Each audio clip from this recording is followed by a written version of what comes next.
A mass wave of evictions, we're talking over 10 million, is about to hit the US housing market and economy starting in 2022. This eviction wave is going to be worse than the subprime crisis. That's because right now, according to the US Census Bureau, an astronomical 13.4 million Americans are late on either their rent or their mortgage payment. And of those 13 million, nearly 5 million expect to be evicted in just the next 2 months alone. This looming eviction crisis is something that no one is paying any attention to right now across the housing or the rental market. And as a result, it's going to blindside the US housing market, especially real estate investors. These investors, they've jacked up the rent by over 22% in the last 18 months on the regular American. You can see the typical rent has gone up from $16.50 a month to over $19.50 a month. These real estate investors are loving the rent growth. They're loving the extra profits they're getting from it. However, the problem is the renters can't afford it. In the same time span, the average wage in America has only gone up by 7%, meaning that rent has gone up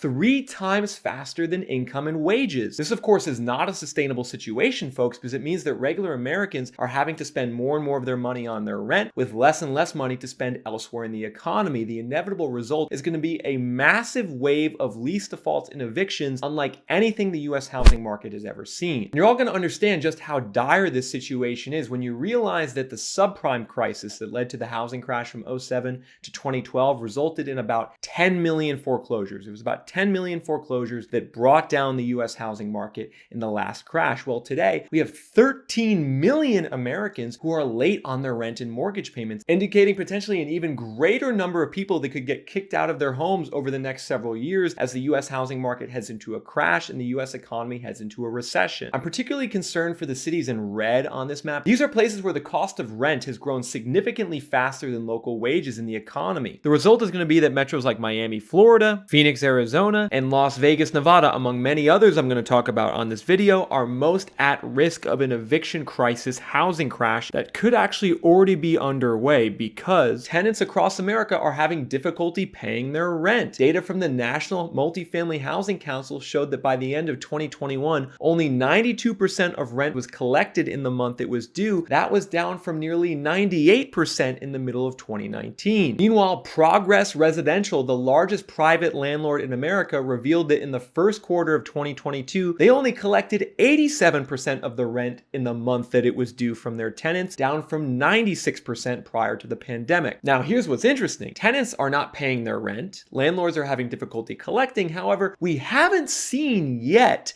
the wave of evictions take hold. It seems like for now, landlords are okay with the fact that tenants are late on rent. They're allowing them time. Maybe they're banking on the fact that tenants are going to get rental assistance from the federal government, which approved over $50 billion to be dispersed in 2021 to tenants who were late on their rent. But make no mistake, folks, at a certain point, the rental bubble is going to burst. And when it does, I believe we're going to see all of these backlogged lease defaults, all of these tenants who haven't been paying their rent, all of the evictions that didn't occur during the pandemic due to the eviction moratorium. I believe we're going to see them flood into the market at once. And the trigger is likely going to be a recession. We all know the storm clouds that are brewing over the US economy right now. There's a good chance that we are already in a recession and that recession is going to continue to get worse over the course of 2022 as inflation lowers consumer spending power and the Federal Reserve continues to tighten interest rates in order to reduce demand in the economy. But I want to be very clear about something. This is not all just the investor's fault. They're clearly a big player, the real estate investor, in terms of jacking up rent and making it difficult for tenants to afford to live. However, they are merely responding to the incentives that were laid out before them by the US government during the pandemic, specifically related to 3 things the government did. Number 1 was the eviction moratorium. Number 2 was stimulus checks. Number 3 was $50 billion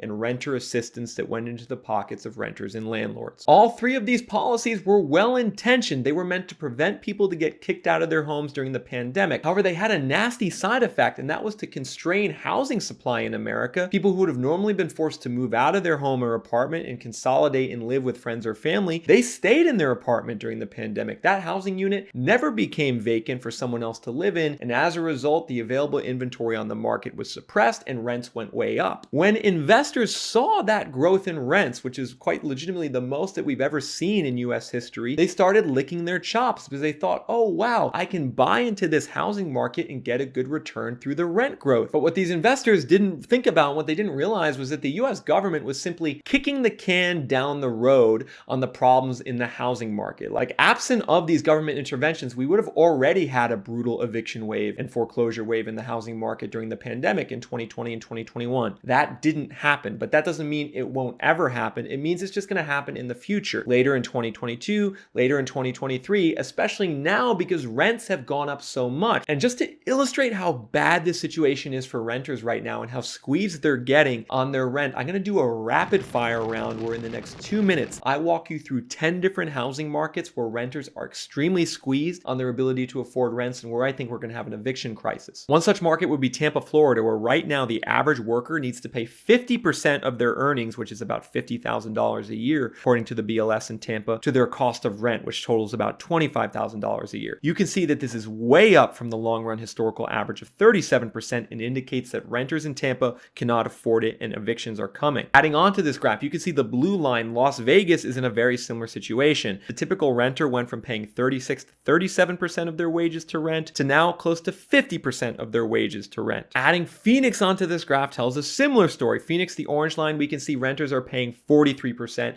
of their wages towards rent. That's why I believe there's an eviction crisis coming for Phoenix. But now, here's what's interesting. Here's the curveball. Not all cities in America have a looming eviction crisis coming. That's because certain cities, certain housing markets are still relatively affordable for renters, meaning that the wage growth has kept up with the rent payments. You can see, for instance, in Minneapolis, the white line on this graph, the typical worker only pays 33% of their wages towards rent, and that figure is actually lower than it was in 2018, 2019, and roughly the same as it was in 2015. And so I am not predicting that there's going to be a massive eviction crisis in a market like Minneapolis because the rents simply haven't gone up enough to cause that type of crisis. And if you look at this map, you can see that the metros in blue, which are the ones where the renter cost burden is still somewhat reasonable, are primarily in the Midwest and trending towards the Northeast. We can see a market like Chicago, the renter cost burden is roughly the same in 2022 as it was in 2020. In St. Louis, it's only up by about 1%. In DC, it's only up by about 1%. And in Boston, the cost burden has actually gone down. It's gotten cheaper for renters in Boston relative to their wages over the last 2 years. And this is where things circle back again to investors, because there was a federal eviction moratorium. There was renter assistance doled out all across the country, yet there's only certain cities and housing markets in America where the renters are really cost burdened. And those cities and housing markets, like the Tampas of the world, like the Phoenixes, like the Vegases, are the ones with the most investors, indicating that investors are playing a pretty big role in pushing the rents up beyond what tenants can afford. However, I think a lot of you are already saying to yourselves, wait a minute, Nick, there's another factor at play here, and that's that cities like Tampa and Phoenix and Vegas also have a lot of people moving there. So maybe, just maybe, all the inbound migration explains why rents have gone up so much, right?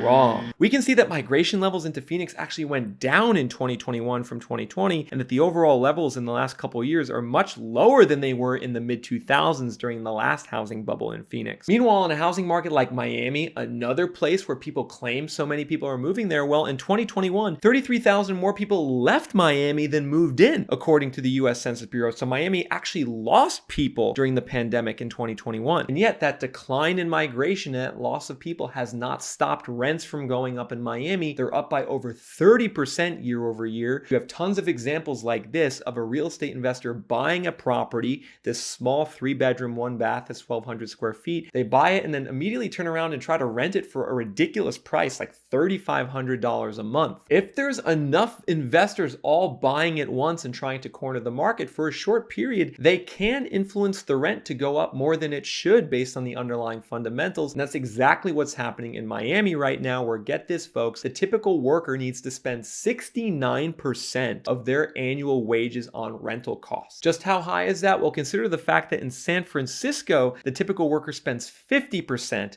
of their wages on rental costs. So Miami has now turned into a significantly more expensive rental market than San Francisco. This is my my warning to you all out there. If you're someone in Miami or a city like Miami, where rent has gone up by 20% in a year, where investors were buying homes left and right in 2021 and early 2022, you need to be very, very careful. I believe your city is in the crosshairs of a looming eviction crisis that's going to be on par with what the subprime crisis did to the US housing market. And remember, the buck stops with wages and income. Tenants need the money to be able to afford the rent. Forget everything else, forget inflation, forget this perceived housing shortage. If tenants don't have the money to pay the rent, they're eventually going to default on the leases now that the government stimulus and the government assistance is going away.